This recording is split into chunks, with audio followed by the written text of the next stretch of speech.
অনেক কিছু রয়েছে যেগুলো হয়তো আজকের সায়েন্স সেটাকে প্রুভ করতে পারছে না। মিউজিক থেরাপি কি প্রপারলি হিল করতে পারছে জিনিসপত্র, নাকি এটা একটা সাপোর্ট সিস্টেম?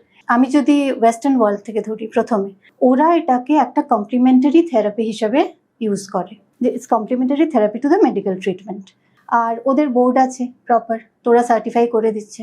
আমি এখন ইন্ডিয়ার কথা যদি বলি, ইন্ডিয়াতে আমাদের ওরকম কোনো বোর্ড নেই যেখান থেকে সার্টিফিকেশন হচ্ছে, বা it is not even recognised by Indian government. কিন্তু কিছু কিছু ক্ষেত্রে দেখা গেছে যে মেডিকেল সিস্টেমও কিন্তু একটা জায়গায় এসে বলেছে যে এর বেশি আর আমরা কিছু করতে পারবো না, তখন কিন্তু মিউজিক থেরাপি কাজ করেছে। অটোবায়োগ্রাফি অফ আ ইয়োগিতে একটা জিনিস পেলাম অদ্ভুত রকমের, যেহেতু মানুষ স্বয়ং নাদ ব্রহ্মের মূর্ত প্রতীক, তাই তার উপর শব্দের অত্যন্ত শক্তিশালী আর শব্দ প্রবাহ বিদ্যমান। প্রাচ্য প্রাচ্যের মহান ধর্মসঙ্গীত সব মানুষকেই পরমানন্দ দান করে, কারণ এ সাময়িকভাবে তার সুষমাকাণ্ডের একটি চক্রকে জাগরিত করে। নাদ ছাড়া গীত নেই, নাদ ছাড়া স্বর নেই, নাদ ছাড়া নৃত্য নেই, পুরো জগৎটাই নাদ। ভারতীয় সঙ্গীত অনুযায়ী সারেগামা পাধানি কিন্তু আমাদের একটা ইন্টারনাল সাউন্ড, আর এটার জন্যই বাইরের যে অডিবল সাউন্ডটা আসছে, বাইরের অডিবল সাউন্ড দিয়ে ওই সাউন্ডটা যখন মানে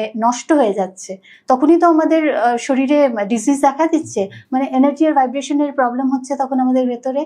I am not in tune যখন আমরা বলি, দ্যাট মিনস এনার্জি ভাইব্রেশন নেই ওখানে, তখন গিয়ে অডিবল সাউন্ডটা ওই এনার্জি অ্যান্ড ভাইব্রেশনকে ব্যালেন্স করছে, and we are being in tune by that music.